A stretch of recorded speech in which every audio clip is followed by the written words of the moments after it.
Itulah sebabnya mereka yang melakukan genosida di Gaza, kejahatan genosida tidak dapat ditimpakan kepada agama Yahudi.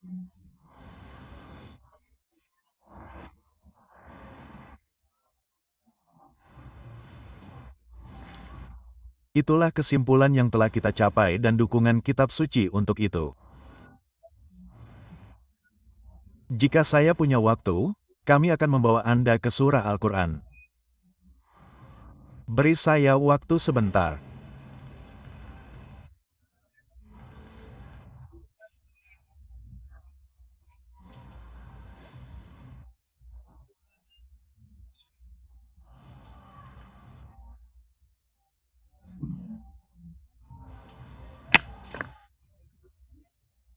Israel, orang-orang Israel akan melakukan pengkhianatan di tanah itu. Saya katakan, pengkhianatan itu sama dengan pengkhianatan, tetapi mereka akan melakukannya 2 kali. Dan kedua peristiwa itu terjadi sebelum Al-Quran diturunkan.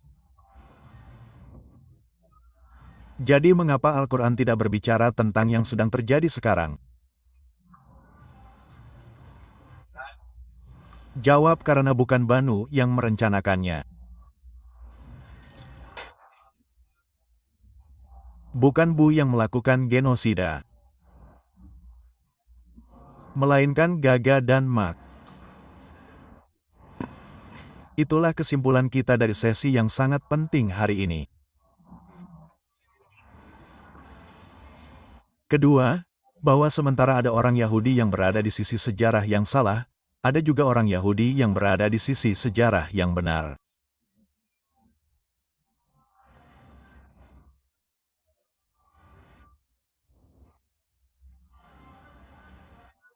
Dan Al-Quran berbicara tentang mereka ketika mengatakan jangan jadikan orang Yahudi dan jangan jadikan orang Kristen sebagai teman dan sekutu Anda.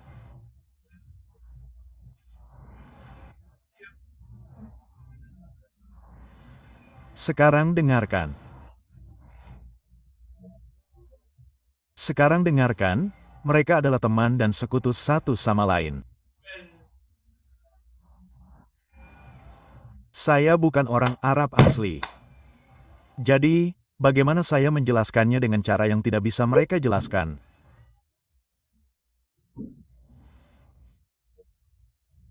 Jadi, ada orang Yahudi dan Kristen yang akan berdamai dan membentuk persahabatan dan aliansi. Dan ketika itu terjadi, jangan jadikan mereka teman dan sekutu Anda, karena itulah aliansi Gag dan Magog.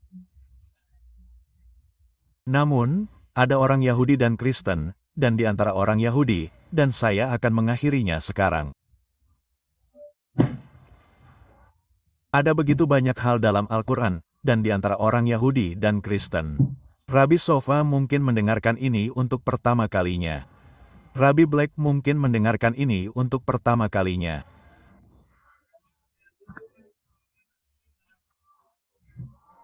Namun, di antara orang Yahudi dan Kristen, ada orang-orang yang beriman kepada satu Tuhan.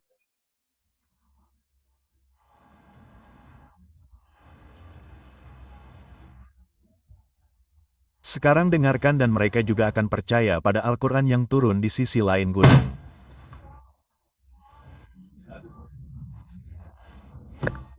Kita hanya perlu menunggu dan kita harus menjangkau mereka dengan cinta dan kasih sayang dan dengan kebijaksanaan.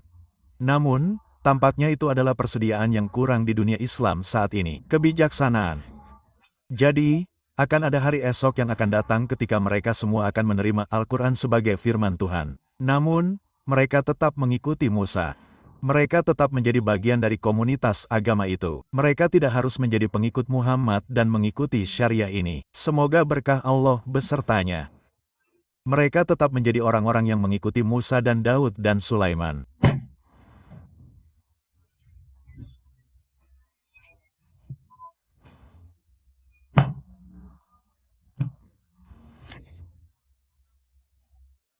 Jadi, ada hal lain yang muncul dari sesi hari ini, yaitu bahwa akan ada hari esok ketika orang-orang Yahudi yang beriman, orang-orang Kristen yang beriman, dan orang-orang Muslim yang beriman, yang semuanya menyembah satu Tuhan yang sama, akan bersatu dalam persahabatan dan aliansi untuk mengajarkan kaum Zionis alternatif terhadap ketidakbertuhanan mereka dan penindasan. Guncangan.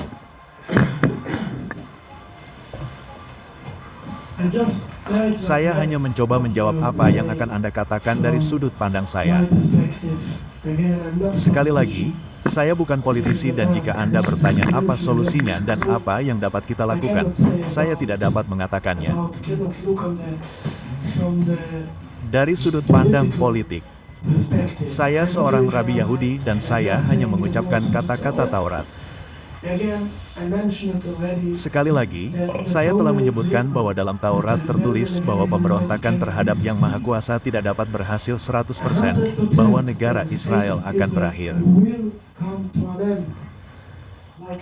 Seperti sekarang ini, saya yakin 100% bahwa mereka akan berakhir.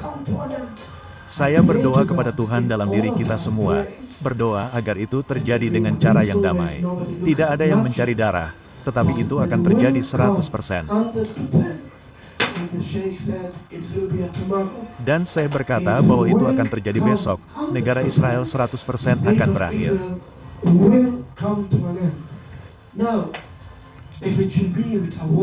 Sekarang, jika itu terjadi dengan perang, damai lagi, saya bukan politisi yang mengatakannya. Saya hanya mengatakan bahwa itu tidak harus terjadi. Maksud saya hanya memberi Anda sebuah contoh.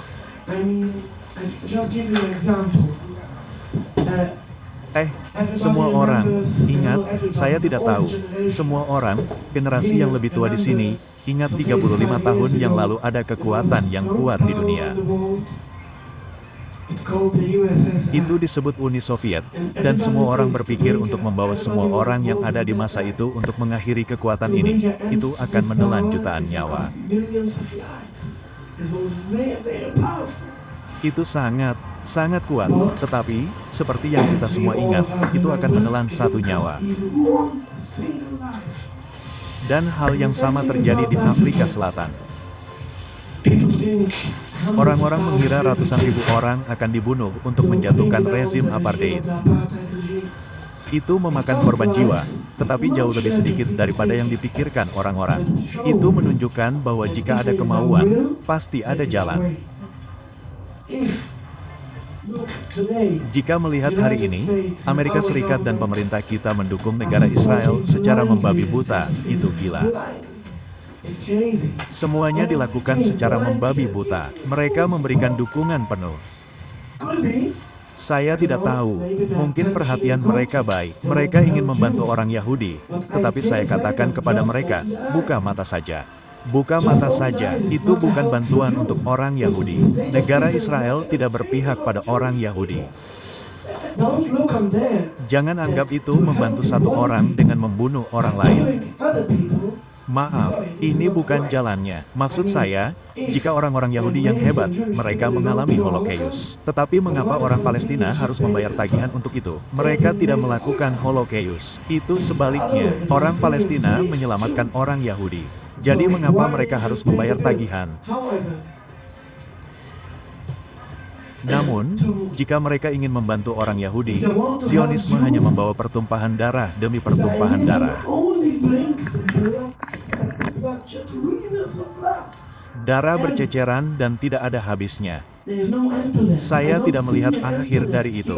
Lihatlah hari ini. Ya, turun ke jalan. Setiap minggu kedua, minggu ketiga, ada unjuk rasa ratusan ribu orang di jalan.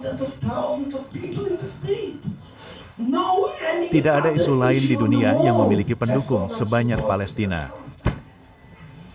Anda tidak melihatnya. Lihatlah di dunia ada begitu banyak demonstrasi, begitu banyak pendukung dan ini bukan hanya satu negara. Mereka mengatakan banyak negara Anda dapat melihat bahwa isu Palestina semakin membesar.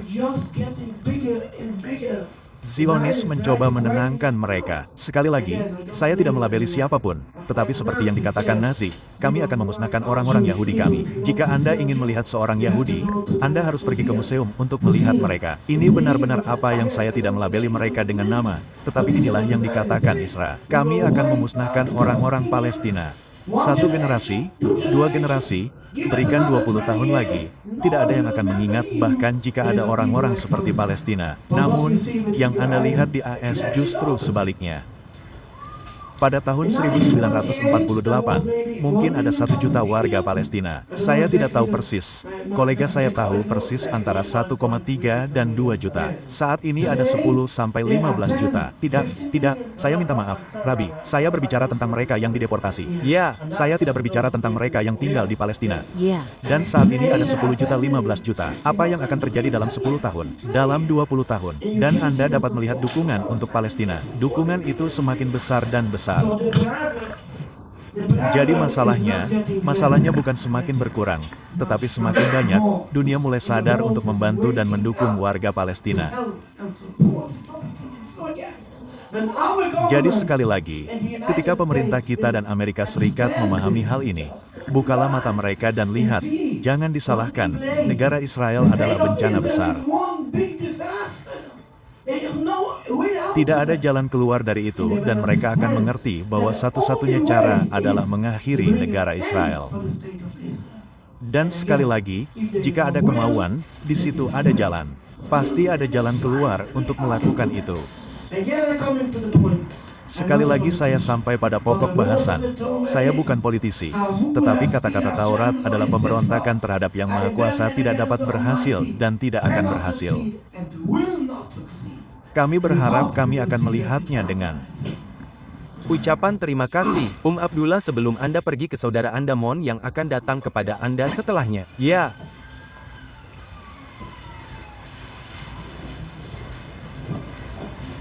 Ada pertanyaan untuk Uraba di sebelah kanan.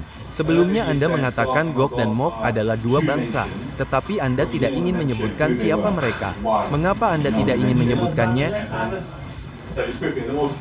Jadi, hanya indikasi Islam tentang siapa mereka ini terlalu penting. Ini terlalu penting. Ya, terima kasih banyak. ya. Oh, Maaf. seperti yang saya sebutkan, seperti yang disebutkan oleh Rabbi Beck, kami berada di pengasingan. Kami berkomitmen kepada dunia untuk melawan Zionisme dunia dan kekejaman mereka terhadap Palestina, melawan keberadaan dan pendudukan ilegal Palestina. Namun, bangsa Gog-Magog, yang pernah saya baca dari seorang rabi 200 tahun lalu, dia mengidentifikasi 2 bangsa ini, jika saya mengatakannya di depan kamera. Itu akan menjadi tunangan terhadap kedua bangsa ini, meskipun saya tahu bahwa pada akhirnya mereka akan dihancurkan saat itu. Jika Anda ingin mendengar nama-namanya, saya dapat memberikannya kepada Anda secara pribadi tanpa kamera. Terima kasih banyak untuk apakah ada sesuatu dalam Al-Quran yang menunjukkan siapa yang akan pergi.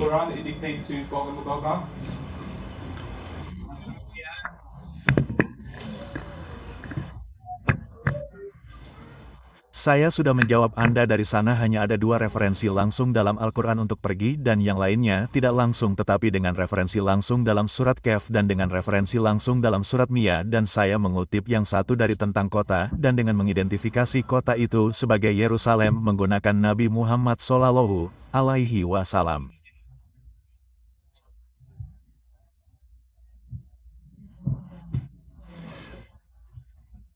Kami sampai pada kesimpulan bahwa kami dapat mengidentifikasi Gog dan Magog sebagai mereka yang mengendalikan kekuatan dalam peradaban Barat modern.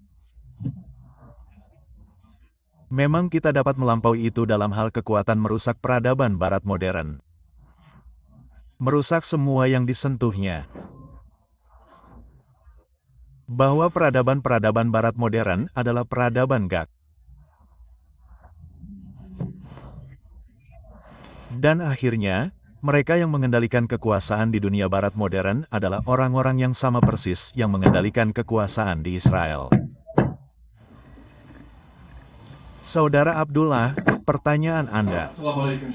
Senang sekali bisa hadir di hadapan Anda. Saya punya pertanyaan yang sebagian terkait dengan referensi sejarah. Jika Anda bisa menjawabnya, menurut Anda pengetahuan Anda adalah Dul dulu atau Prophet Tam dulu? Apakah Dul dulu atau Prophet Dut dulu? Prophet Dut dulu. Al-Quran tidak memberi kita informasi apapun yang menjadi dasar kita dapat memberikan jawaban.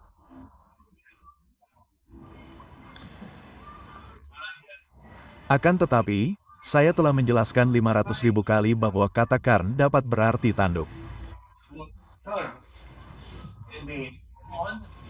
Tentu. Atau dapat berarti generasi, orang, zaman. Jadi, Zulan dapat berarti seseorang yang memiliki dua tanduk atau seseorang yang memengaruhi sejarah dua kali. Ingat, saya bukan orang Arab. Ini bukan bahasa ibu saya. Entah seseorang dengan dua tanduk atau seseorang yang memengaruhi sejarah dua kali. Pertama kali, maaf, Al-Quran tidak pernah menggunakan kata itu untuk berarti tanduk. Tidak pernah. Setiap kali Al-Quran menggunakan kata itu merujuk pada suatu generasi, suatu kaum, suatu waktu, suatu zaman. Jadi kita berada di atas fondasi yang aman. Ketika kita mengatakan Zulkarnain adalah seseorang yang memengaruhi sejarah dua kali, saudaraku, saya dapat terus mengulanginya dari sekarang hingga akhir dunia, mereka tidak akan pernah menerimanya. Jadi apa yang dapat saya lakukan? Yang pertama sudah terjadi ribuan tahun yang lalu. Yang kedua belum terjadi. Manusia mana yang hidup selama beberapa ribu tahun? Tidak ada, tidak ada. Jadi, adalah bodoh untuk berusaha mengidentifikasi Zulkarnain dengan tokoh sejarah manapun. Dan itulah yang telah mereka lakukan. Itulah keilmuan Islam. Saya telah mengatakan tidak. Saya tidak akan mengidentifikasi Zul dengan siapapun. Sebaliknya saya ingin menyarankan dengan lembut karena saya menginjak wilayah baru. Zul adalah makhluk transendental, tetapi itu cerita yang berbeda. Tentu, bagus. Yang kedua belum terjadi. Kapan itu akan terjadi? Jawaban. Cari jejak kaki. Di mana Anda mencari jejak kaki? Perjalanan pertama menuju Laut Hitam. Dan oleh karena itu perjalanan kedua harus menuju Laut Kaspia. Jadi carilah jejak kaki di Laut Hitam.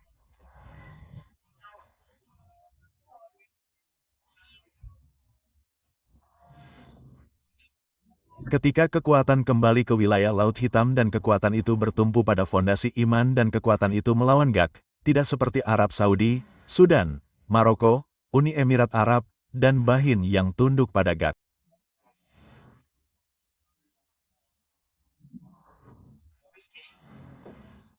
Tidak, tidak. Kekuatan itu melawan Gag dan Magog dan kekuatan itu menjangkau mereka yang beriman dan yang perilakunya benar. Maka Anda tahu bahwa arus kedua telah datang dengan benar.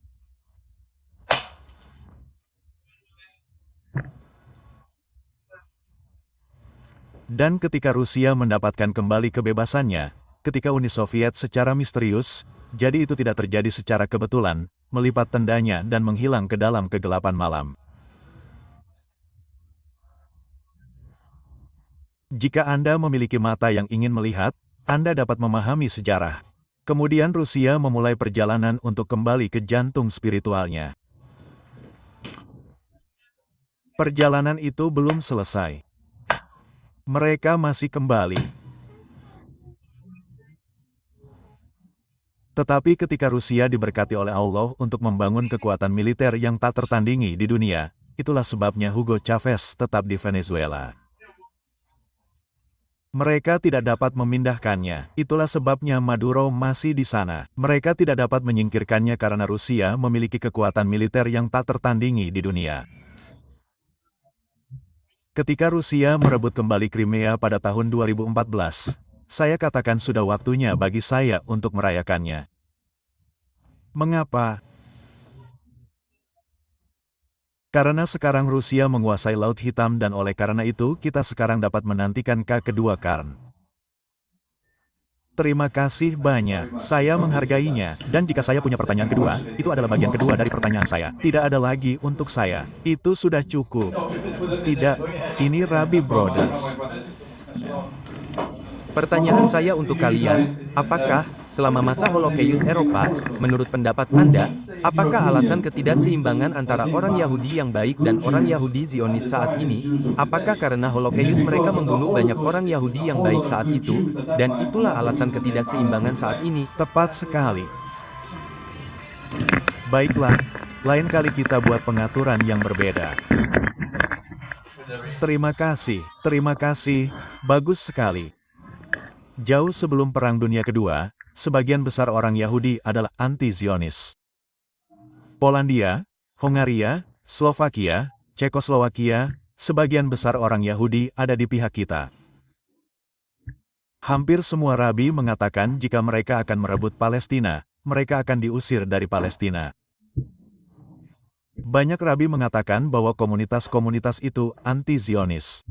Komunisme religius pada dasarnya sebagian besar dari mereka anti-Zionis. Sayangnya, Holocaust telah terjadi, dan mayoritas orang Yahudi anti-Zionis berakhir di kamar gas dan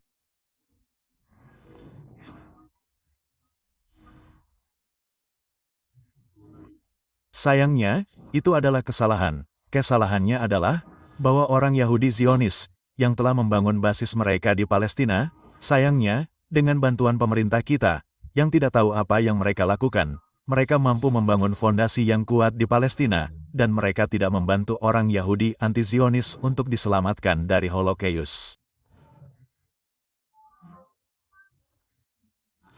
Mereka hanya membantu orang Yahudi Zionis untuk diselamatkan.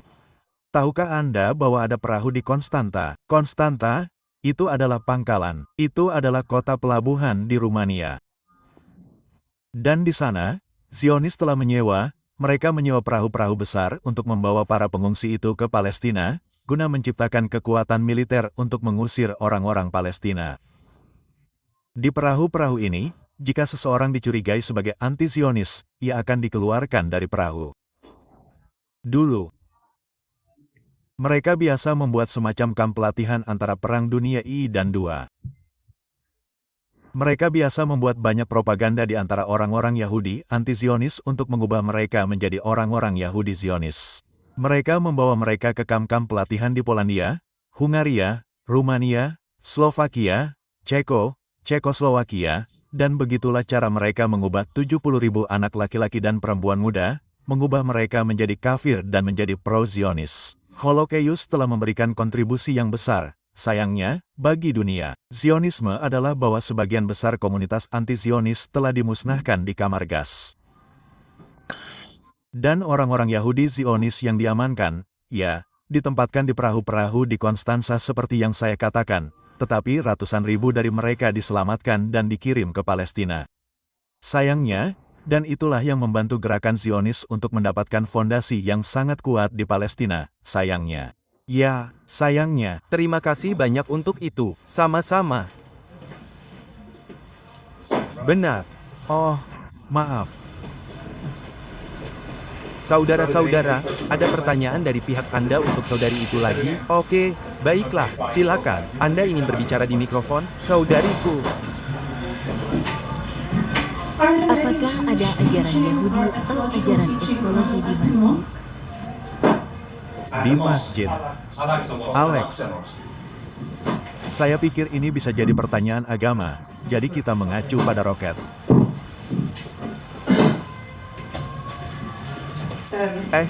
Saya akan menambahkan pertanyaan Anda tentang Mesias. Banyak orang bertanya apa yang akan terjadi. Kita sudah menyentuh poin tentang Mesias, tetapi kita masih belum menyentuh satu poin pun.